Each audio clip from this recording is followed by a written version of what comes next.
If you have a YouTube home studio or you're planning on creating one of the things that you end up dealing with, it's really frustrating, is like all of these light stands and tripods taking up too much space or clanging up against each other. You're setting them up, you're taking them down, you're moving them around. We're going to eliminate all that and we're going to create a semi-permanent YouTube home studio setup in this video. I'm going to show you how to get the lights up off the floor and set up so that you can just get into flow and create your content that's coming right up.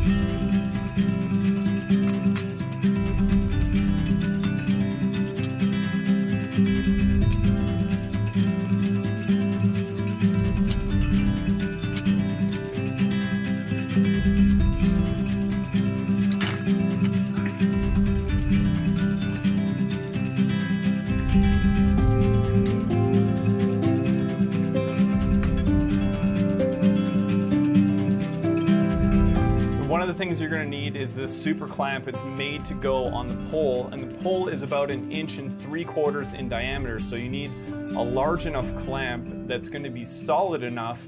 And I'm going to have a link in the description below to all the stuff that I'm using in this video so you can check it out for yourself.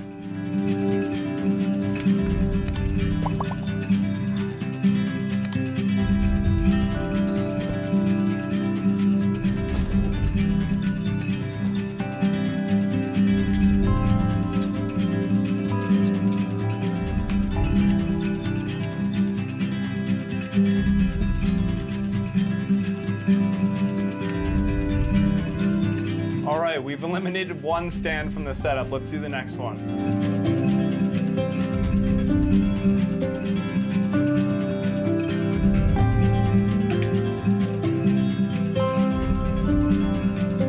I've got the very pole set up here across the room, and I've mounted 2 lights, which means 2 light stands eliminated. We've freed up some space. If you want to optimize your home studio for YouTube and just increase your productivity by eliminating setup time, this is one of the best ways to do that. And the cool thing is you can still take this bar down, you can set it up vertically, you can do a lot of stuff with this type of setup. The weight capacity matters, so make sure you keep an eye on that, and the length, the distance that the pole can actually extend to. This is about a 9-foot square room, so it worked out pretty good. You could even mount a camera on the pole. If you want an overhead shot, say you've got a table and you want to do product shots, you could actually mount a camera from the bar as well. I'd love to hear in the comments, what have you done to increase your productivity when it comes to creating videos? Let me know in the comments section. As always, I want to thank you so much for watching this video, and I can't wait to see you creating a big impact with your videos.